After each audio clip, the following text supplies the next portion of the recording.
There are many advantages to having a garden with a downstairs and upstairs section, and many enjoyable features about it. One of the slightly less enjoyable bits was the way to get up there. So I've called this the upstairs garden, but actually you used to have to go up a slope to get to it, and this was paved with kind of crazy paving.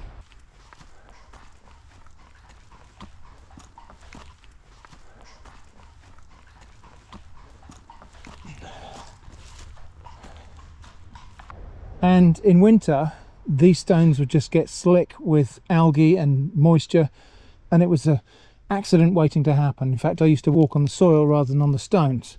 So we're going to do something about that today. I'm actually going to put stairs in to the upstairs garden.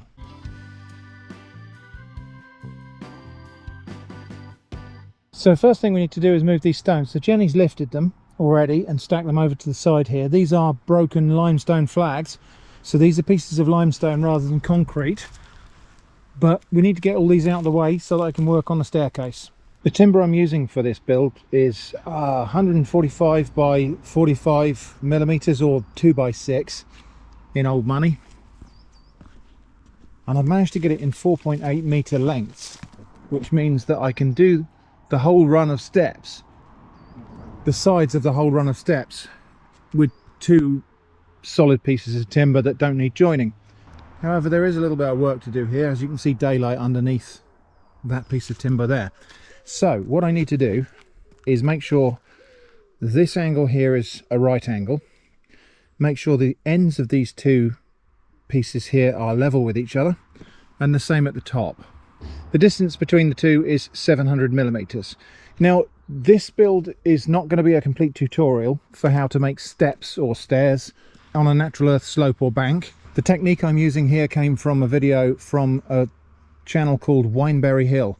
So if you're interested in building a set of steps like this yourself on a natural earth bank, I strongly recommend going and having a look at that video from Wineberry Hill.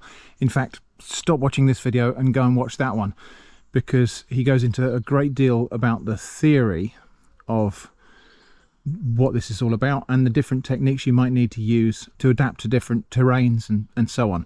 So this video you're watching now is not going to be a tutorial. It's just going to be me documenting my kind of implementation of a subset of what he talks about in that video. So the Wineberry Hill video is the one you want to watch if you need to know how to do this yourself. So yeah, down at this end here, if we put the spirit level on there, you can see bubbles to the right, which means that that one needs to drop down a little bit on that corner. And I think we're going to find up at the top here it's the other way around. So spirit level on there, yeah, bubbles to the left, so that one needs to drop down, which is convenient because that will close up some of that gap there. The only trouble is that this is actually resting on some tree roots here, so I don't want to hack away at the tree roots.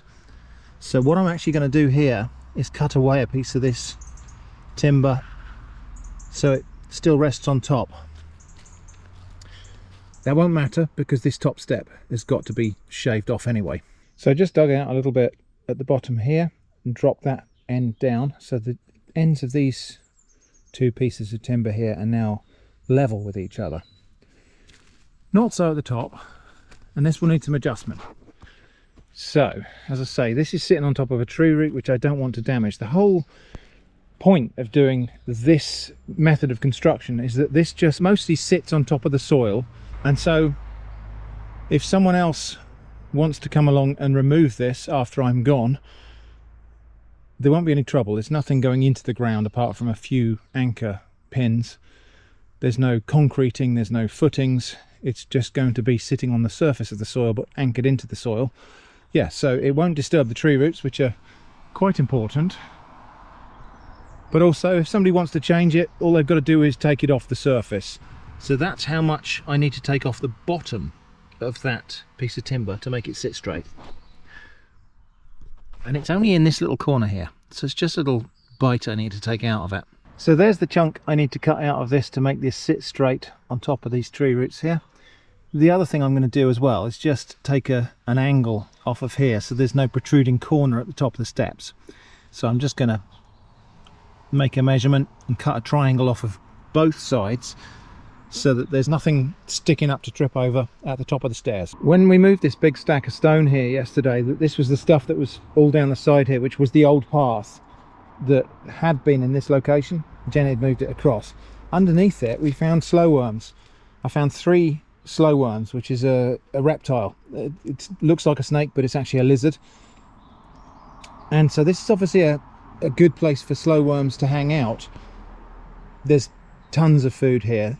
The other thing we found in great abundance was woodlice underneath these rocks, and I imagine that's what the slow worms are eating. So when I put this all back, I'm going to make a little habitat for slow worms to replace what we're taking away. I've got some spare bits of tile and things. Slow worms don't like to bask in the sun. They like to warm themselves underneath things that are warmed by the sun, so flat rocks and flat pieces of material. So I'll get a flat rock, I'll make sure there's a void underneath it so the slow worms can crawl under there, and then the rock gets warmed by the sun. Slow worms live underneath, eating all the woodlice and having a happy slow worm life, and then they're protected from predators by hiding under the rocks. So that's what I'm going to do here anyway when this is all finished, and of course we'll plant this as well. Did I mention there was more stone? We also found this. This was the remains of a patio that was underneath the top of the stairs here, going underneath the lawn and underneath this bit of woodland here. So this is again, this is pieces of limestone flag that have been used as crazy paving. So there's all of this stone as well. I'm not going to waste this. I think we're going to reuse a lot of this for the treads of the steps. Even though the steps are going to be mostly constructed of wood, the treads, the bit you walk on, will be stone.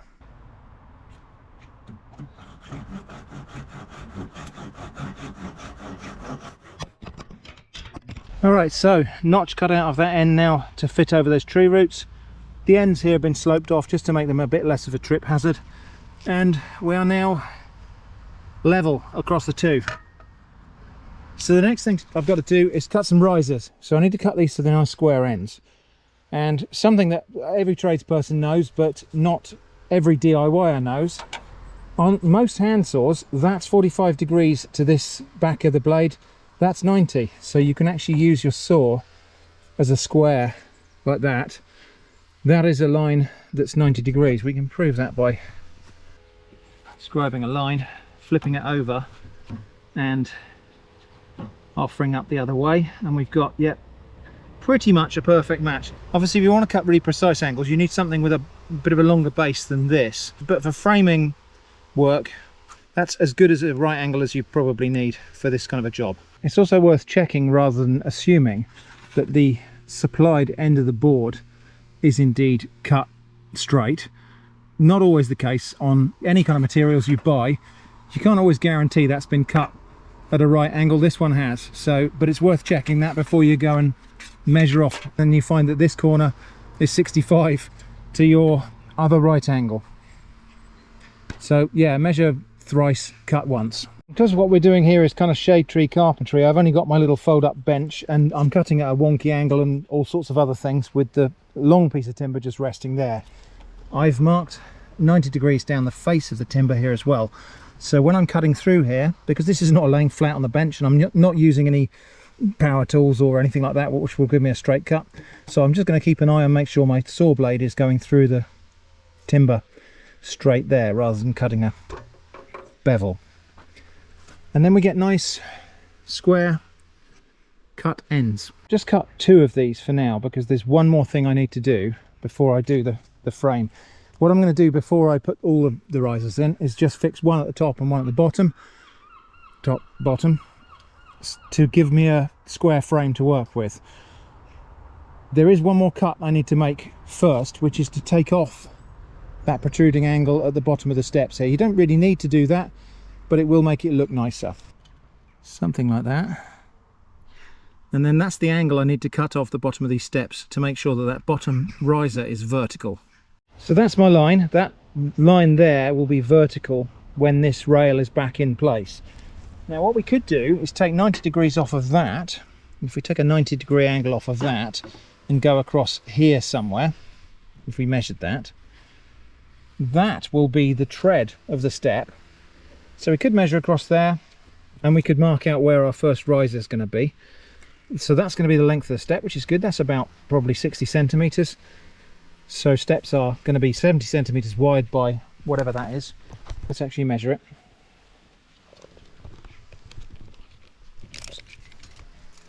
Let's see how good I am at estimating lengths. Well, look at that. It is almost exactly 60 centimeters, about 58.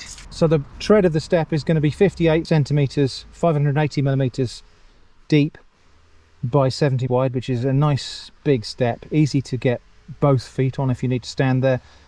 Not the kind of steps where you need to choose which foot you're putting forward. But I'm not going to mark those out. I'll do those when those are in situ because it's just much easier. So while I'm here, I think what I'll do, I will mark out just along here the line where the first riser is going to go, because then I can drill this for the screws that are going to go into the end of this bit here and hold this riser onto the side rail.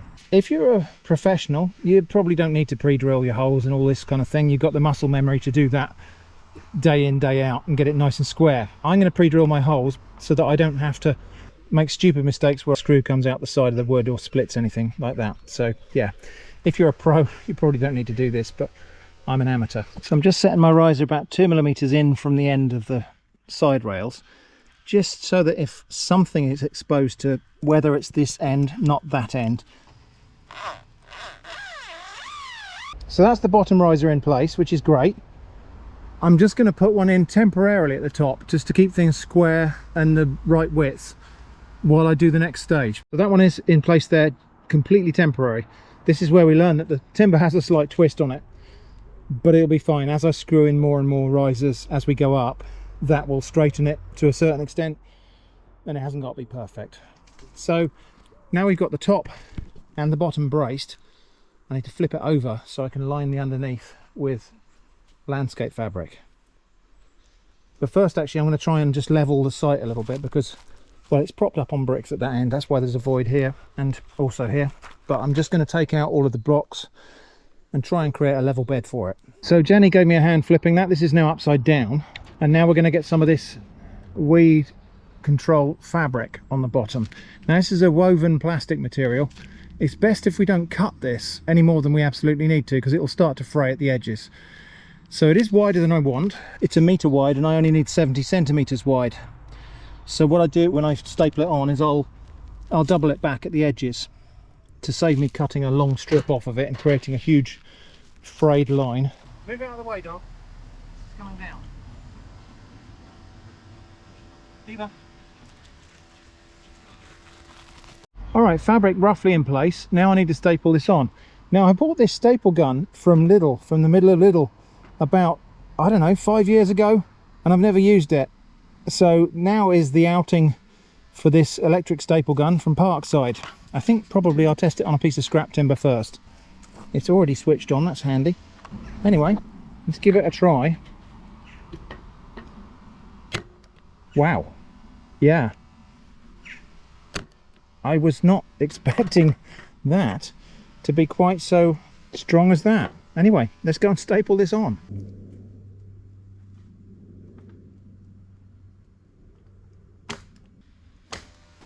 Now I'm not going to staple this on super tight in the X dimension because I do want a little bit of bagginess to accommodate the fill that I'm going to put in there. I want that to be able to contour to the land so that the weight of the step fill is not supported by the timber but is resting on the ground. However, I will pull it tight in the Z dimension.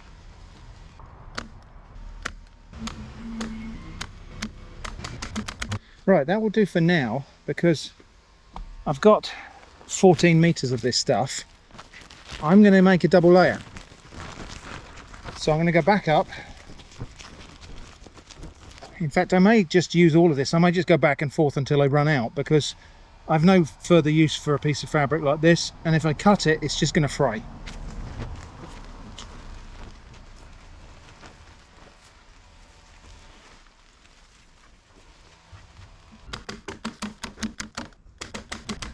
Right, that's all done, and on the last run I stapled at about 150mm centres or thereabouts, just to give that a bit more attachment, and of course that's stapling through the other 2 layers. So this is 3 layers of weed-proof membrane. That should be more than adequate. So that was, I guess, my review of the Parkside staple gun from Lidl, using 25mm galvanized staples. It didn't have any trouble driving those in at all.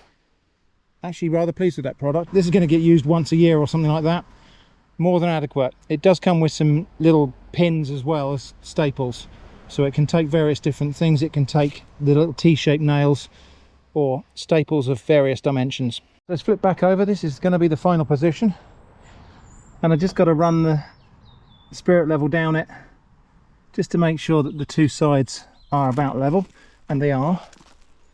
And now I've got to start putting my risers in. Now how we decide where the risers go is to get the spirit level like this, and basically just get it so that the bubble's in the middle, something like that, and then the bottom line of that level is the line of the tread of the step. So the next riser probably goes about where the end of that spirit level is. Nice and level. I'm just going to mark the bottom of that spirit level. So I don't know how well you'll be able to see this. There's a pencil line there that's completely horizontal and runs from the top of this riser here. So that's horizontal. That line there is vertical, so that's a right angle in there. And so that is the front edge of my next riser. Now, just to make things easier, I'm not going to mark this out on the other side here. I'm just going to mark that line and then measure that distance and mark another one here. And so my first riser should just drop into place here. I say drop into place, it might need a little bit of persuasion. I'll line it up against that pencil mark here, and the corresponding pencil mark on the other side. Okay, that's it. So that's where the first step is going to be, just here. So there we go, that's the first riser, well, the second riser I suppose, in place. And then we just follow that procedure iteratively all the way up the hill. So a level line from the top of that riser across, right angle up, that's where the next riser goes. And the treads will be the infill in these boxes. Now, question that may be on your lips is, how do we stop this whole contraption from just sliding down the hill like a toboggan? Well, what we need to do now is think about anchoring this frame to the ground. Anchoring is one of the things where there's a bunch of different options for doing this, and that's why I recommend that you go off and look at the Wineberry Hill video where he discusses all of those different options. I'm fixing into chalky soil here. Underneath this topsoil there is loosely compacted rock chalk and then bits of flint in there as well. So I can't drive wooden stakes in here. I can drive metal spikes in here. So what I'm going to do, I've got these eye bolts. Eye bolts are going to go through this timber here like that and get bolted on the outside, and then through the eye of that eye bolt a piece of this M10 stud. This is 1 meter long. I'm probably going to use about 50 centimeters of that, so about half of that is going to go down into the soil.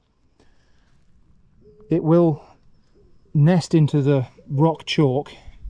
I'm hoping that I might be able to actually almost drill it in because it's threaded, but we'll see. I might have to hammer it in.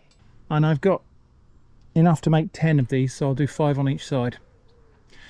But I'm only going to place them when I know where the treads and risers are, because if I put them in there first, as you can imagine, if I go and put a bolt in the side of the thing there now, and that happens to be a place where the riser has to go, that's going to interfere with my plans. So that's the second riser in. Now you may have noticed, and may be worrying about, a slight anomaly here, which is daylight underneath these risers, and that's because there is a natural dip to the center of this earth bank where the path used to be. I could level that all out.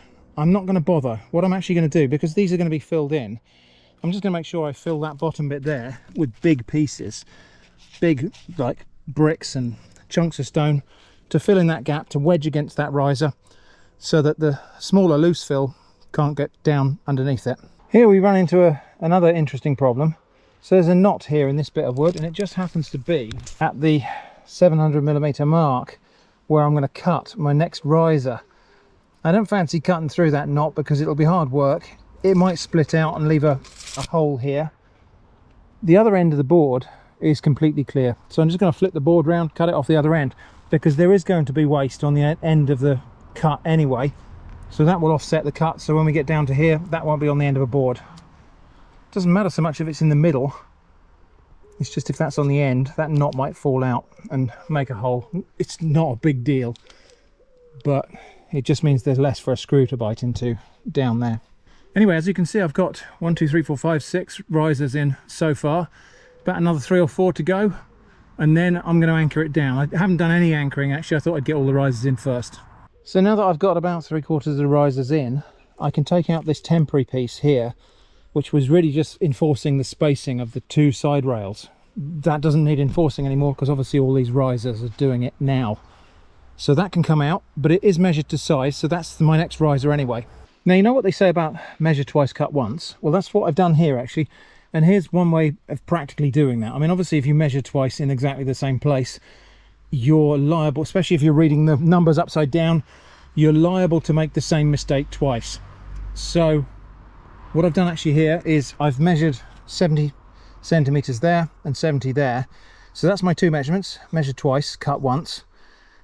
Just in case something weird like, you know, the end of the tape measure didn't quite get hung up on the timber or something like that, you know, got caught on one of the rivets or something like that. So I've got my 2 70 marks there, and I can verify that those are the same measurement by then looking at my angle across. And actually I've got a little concern here because those 2 marks don't line up. So that could mean that my end is not straight there. It could mean that one or the other of these marks is incorrect. So I should go back and just remeasure everything until I get it right. Not entirely sure what went wrong with that measurement there. Almost like I did that for the camera, but I really honestly didn't.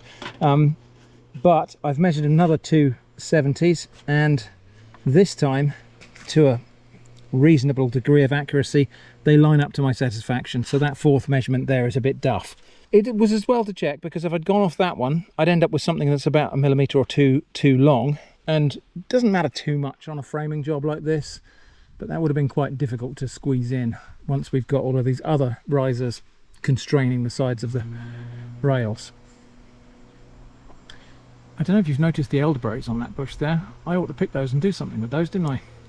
So I've just measured out the last step here, which is the level bit is there, that upright bit is there, and as luck would have it, that means 1 more full height riser in this run. That is very lucky that we've actually just got a full height riser there. I thought I was maybe going to have to cut down a piece of timber and use a half height or 3/4 height riser, but there is room for just 1 more at exactly the same step height, which is good. So we'll just get that cut and in. Now I may at some point attach an extra bit of timber on the top here and extend these steps over the top of this little rise. It does level out here, but there's a little bit more of a slope, but we can't continue this gradient up there because it does level out. So what we'll do is we'll construct these steps first. We'll see what it looks like. I might just be able to build this bit up with stones to lead round onto the upstairs lawn. Right, so that's the steps all framed out. That's taken a couple of hours, I suppose, a few hours. Probably if I had a circular saw for cutting the timber to length. And probably if I'd batched up the work, like cut all the risers at the same time, probably could have had that done in a couple of hours. Obviously, if you're getting paid by the hour, it probably takes about 4 hours. If you're getting paid by the job, you do it in 2. Anyway, that's the framing done. Now I need to anchor this to the ground, and that's going to, as I say, going to be done with these eye bolts, which are going to go through the side rails. So we've got a decision to make. Do I want to anchor it inside the frame and have the anchor pins driven down through the plastic, or do I want to do it just outside the frame? And I'm going to go for outside. Couple of reasons for that. One is that obviously these bolts have got to go through anyway, so they're going to go through the frame that way or that way, and I think that's the prettier end, so we'll have that on the outside. Otherwise we're just going to have a bolt and a nut and a penny washer on the outside. Also, if I drill down through this plastic, if I do screw that studding into the ground, there's a chance it'll snag on this plastic and either unravel it or jam or tear or something like that. So I'm going to fix my eye bolts through the outside of here, and then we'll pin down into the ground through there. I have 10 bolts and I'm going to use all 10. So we've got 1, 2, 3, 4, 5, 6, 7, 8, 9 stops. So I think what we'll do is we'll have 2 at the bottom, and then so 2, and then 1 on either side going up. So 2, 3, 4, 5, 6, 7, 8, 9, 10. Just had to walk through that so that we don't commit a fence post error. Right, so I just have to kind of measure some point down here where I'm going to drill through and put that anchor, put that eye screw for anchoring into the ground. So on the inside, we're just going to have a penny washer and a nylock.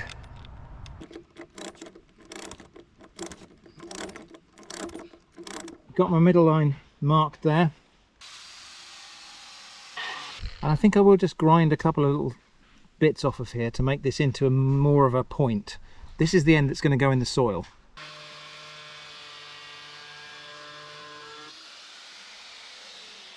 So yeah, that's the end that's going to go into the soil. I could go for some more elaborate drill bit type of end on there, but I'm not going to. Now before I start hammering on the other end, I'm going to put the nut on there, because bashing on that end of the thread will destroy it. This now goes into the ground, and I think straight down. I could do it perpendicular to the rail, but then it'll give me less grip on the soil. Really, if it was that way, it'll give even more grip, but I think we'll go straight down.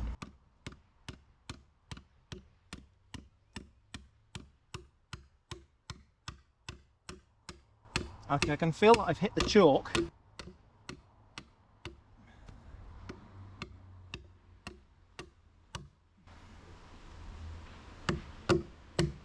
That's not going anywhere. So that's actually driven down into solid chalk. I didn't need to screw it in at all. And that's going to hold quite nicely. Now, you might wonder what we're going to do about an unsightly bolt there, but I'm planning to put stones all up the side here anyway to make it look like a set of stone steps. Cutting a point on the ends turned out to be kind of superfluous, so I stopped doing that.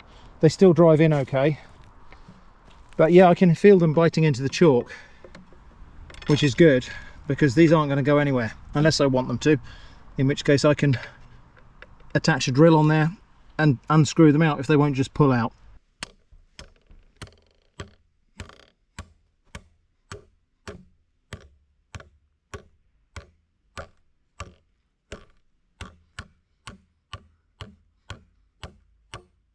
That is not going anywhere. Right, steps are all framed and built and pinned down and put in place. Tools are all put away. Now it's time to fill up these steps. Now, as I mentioned earlier, there's this gap under here, which could be a problem if you were just going to fill these with gravel. But we're not, because we've got bricks, various bits of stone, breeze blocks, all sorts of rubble. And so what I'll do is I'll pick some big pieces to go in the middle there. In fact, well, why don't I stop talking about it and just do it? So there we go. So those gaps are filled up by wedging big ugly pieces of stone. These are breeze blocks, concrete blocks. We'll wedge those against the front of the steps. They won't be seen at all because that's the line we're filling to. That's the line of the step, and these are well below. So as long as they're below this rail, they won't ever be seen once we get the final surface on there. And then I've got various piles of flints like this.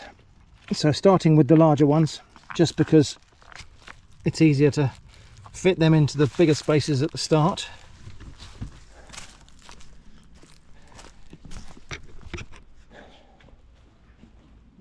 And employing the methodology used by dry stone wall builders, which is once you pick up a rock, you've got to find somewhere to put it. See, don't just put it back down again.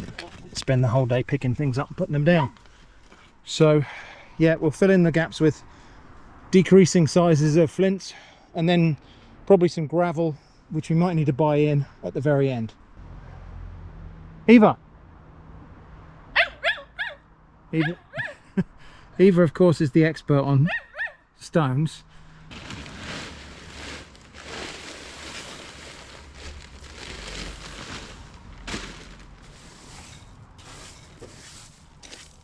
So the steps will be filled in like that with gravel. Now obviously if you like walking on gravel, you could just leave it like that and fill them up with gravel, slate, shingle, bark I suppose would be another possibility, although bark I think would probably end up growing weeds. And then I just need to make sure that we're kind of level all the way across, and I think we've done a reasonably good job there. I will get the spirit level out again and check towards the end, and then the limestone slabs can sit right on top of that.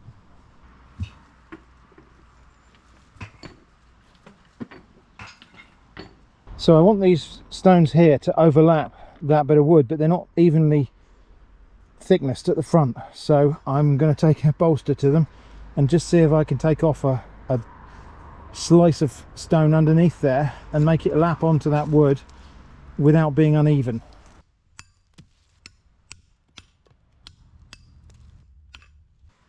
Let's just give that a try.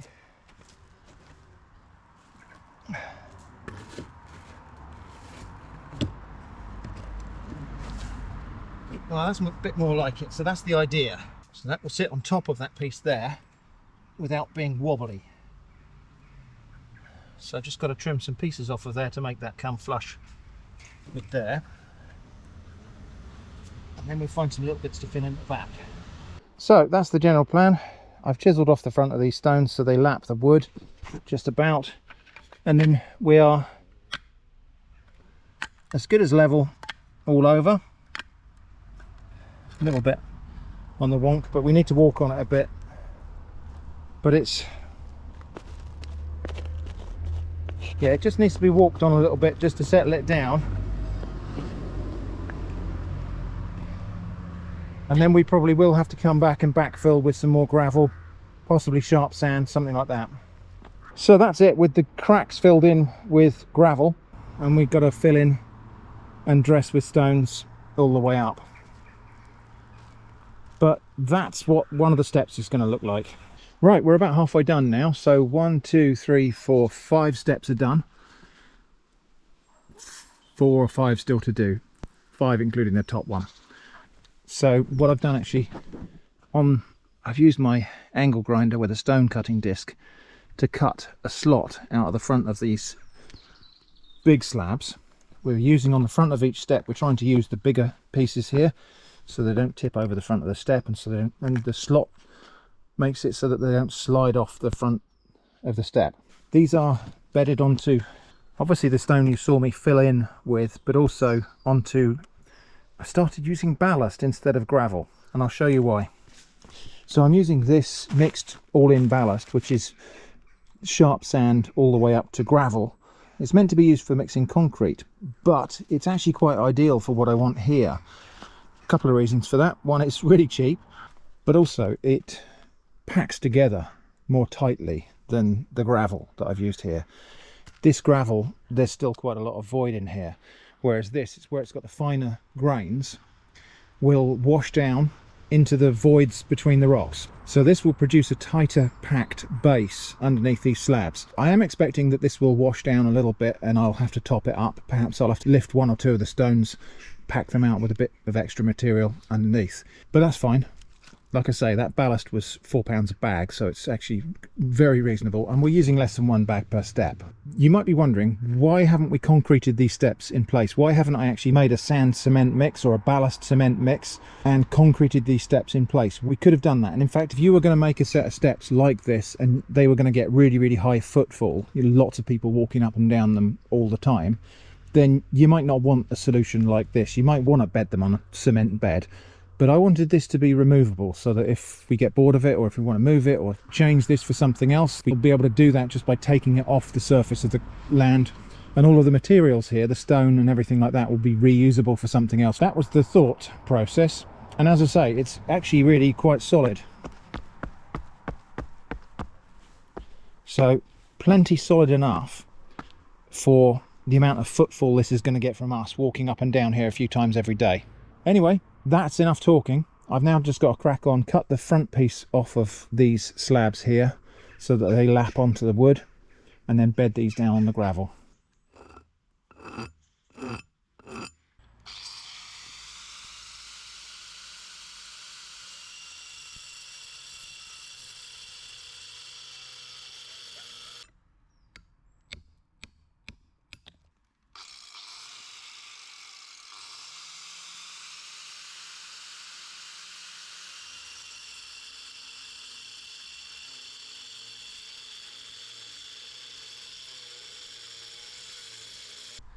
Did I mention breathing protection important? Okay, so I'm just going to knock that piece out now, and then that little lip there will sit over the front of the wood. Interestingly, rock here showing evidence of the drill holes when this was quarried. So I think that was a drill hole, possibly had some sort of charge in it. Maybe they just used feather and wedges or something to split it apart. This rock is natural limestone, and I think it's actually offcuts. I think what's happened here is they quarried rough blocks and then used a stone saw to cut those blocks square, and these are the pieces that have been cut off. So they've got one nice smooth side, which has been the cut side, and then the rough underside is the original quarried surface.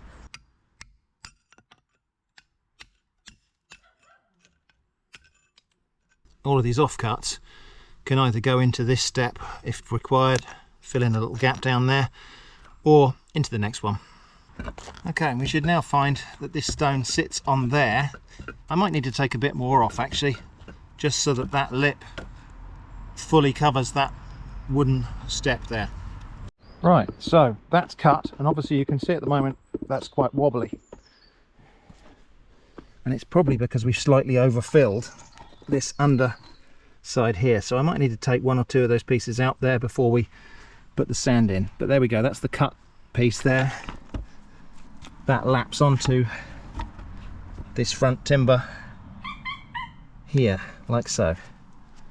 Just means that the front of the step is the front of the step. Okay, so that now being level and flush with the front, just need to now lift it up and fill all the small gaps with some of that ballast.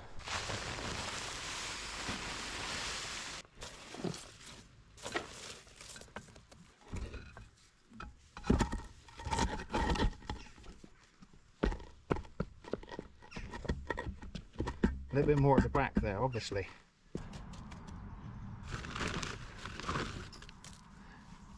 Okay, and so the last piece goes in there, like that.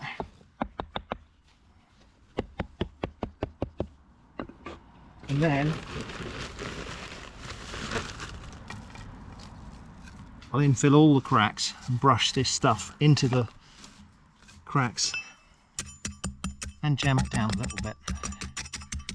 And that'll just wedge everything in place for now.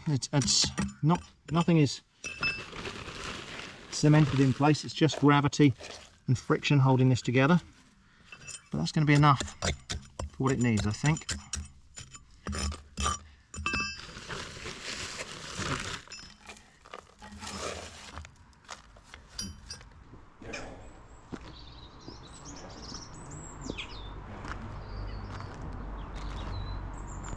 One thing I do like is from up here, there's this kind of crack design that runs right down the middle of the steps. That was completely accidental by virtue of the stones we were using, but it almost looks like a design, doesn't it? Anyway, right, what we need to do now is I'll clean this down, probably hose it down just to wash away all this rock dust. And there are a few little wobbles here and there, so that stone there is still a little bit wobbly. So our options for that are to lift it and pack it up underneath, or in some cases, depending on where the wobble is, if it's wobbling at the back, for example, yeah, there's one that's wobbling a bit at the back, probably needs to be brought to the front. All we actually need to do is wobble it that way and then pack this aggregate down, and some of that will go underneath. Over time this will settle. The aggregate here will need topping up, this gravelly stuff will need topping up and brushing in, but that's fine. I've got half a bag left. So there we go, all cleaned up. Well, a little bit anyway. We're expecting some more rain anyway, so that will wash the rest of the rock dust into the soil. It is only limestone dust. We're on chalk. It's actually, it'll just become part of the soil. So here we are. Now much safer, at least comparatively safer than the previous iteration. With the remaining pieces of limestone, we've got quite a few of them, there's some more there in the woods. What I think we'll do is we'll dig a little slot down the side here and stand them up against the side of this timber here, just to give it a stone edge, which will help it to blend in as a set of steps. This is pressure treated wood, so it should be good for 10 years. Yeah, that's it then. One thing I didn't forget to do, but forgot to put in this video, so this is kind of out of continuity, is we've got to restore the home for the slow worms right here. So I'm thinking, I've got these nice curved pieces of roof tile. That would be very nice for things to hide under. So I'm just going to get various bits of flat and curved tile and stack them up down there, and that'll be a home for the slow worms. So back in a moment when that's done. So there we go, little more than a stack of tiles, but with carefully constructed voids underneath, so the slow worms can get under there. They can be protected from predators, which actually tends to be primarily domestic cats, and those tiles will warm up during the day, and that's really good for reptiles. They can bask in the warmth of the sun without being exposed to predators. So that's my little slow worm hotel. I hope they like it. I'm going to resist the temptation to keep opening this to see if we've got slow worms. I'm just going to trust that that's suitable for them and that they'll enjoy it, because I don't really want to disturb them. So that's how I built these steps. Obviously, as I said earlier, a lot of my choices here were dictated by the materials I had at hand, the terrain I've got to cover, and my objectives for making something that's kind of removable. If you want to build a different set of steps on the same principles, please do go off and check that Wineberry Hill video. Very, very instructional. Covers a lot of the options and discusses a lot of the different difficulties and rationale for doing things various different ways. Anyway, that's my new set of steps in the garden. I'm quite happy with those actually. So thanks for watching, and I hope to see you again soon.